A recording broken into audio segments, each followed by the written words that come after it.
Yeah, I would like to welcome everybody to the new SID 2013-2014 lecture series.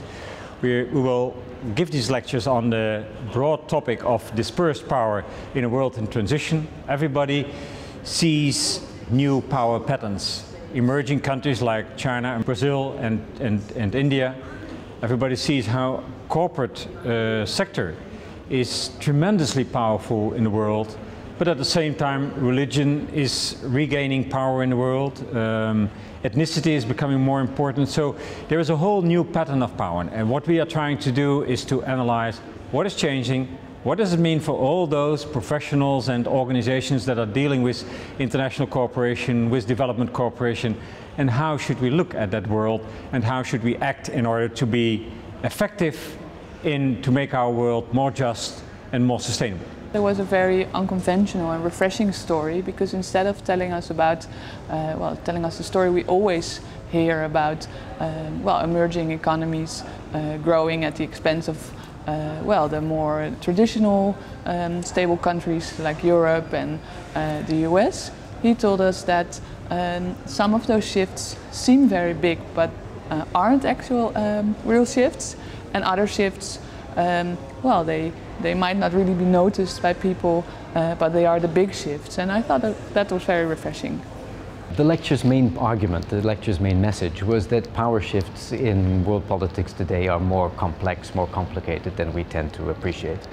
Oftentimes we talk about the shifts of power in terms of movement towards so-called new countries, China, India, Brazil, but in fact the power shifts are more complicated than that. What surprised me the most was that there was one question from the audience about human rights, and about, basically about the idea that human rights are a universal thing, and that maybe this diversity, this diverser world, and these countries like China and India that are coming up, they don't really believe in the human rights in the way that we believe in them. And what really struck me, because I expected Professor Scholte to say, well, you know, human rights are indeed very important and this is it. He said, well, maybe those countries are actually right, and maybe there's something better, something different than human rights, and maybe we should just let go of this concept and think creatively about a new concept that fits these different cultural norms better. And I thought that was very interesting and also unexpected. What surprised me in the audience's questions was how much attention was actually drawn to two questions, culture and democracy, which I didn't necessarily emphasize that much in the lecture itself. But clearly people were concerned that power shifts had implications for cultural diversity and how we live with cultural diversity in the world, and they were wondering, how do we deal with that?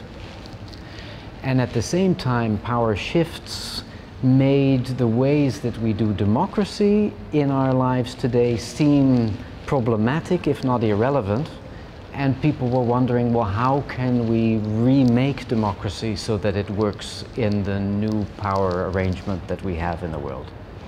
Both of those questions surprised me in terms of the emphasis that was given to them.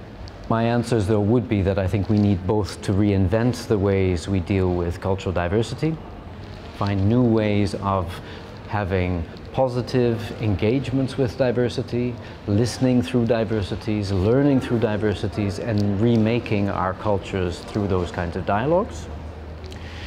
And in terms of democracy, to think beyond democracy as being periodic, multi-party competitive elections to national legislatures, and say what we want is to think about how can people participate in and control, in the public interest, the developments in world politics, and how can we think about doing that in new ways? At least for me, today's lecture and this topic is very relevant because we are dealing with so many international challenges, challenges like climate change or food insecurity, poverty, all questions that we have to solve with countries together, with people from all over the world, because the way we live here affects people somewhere else.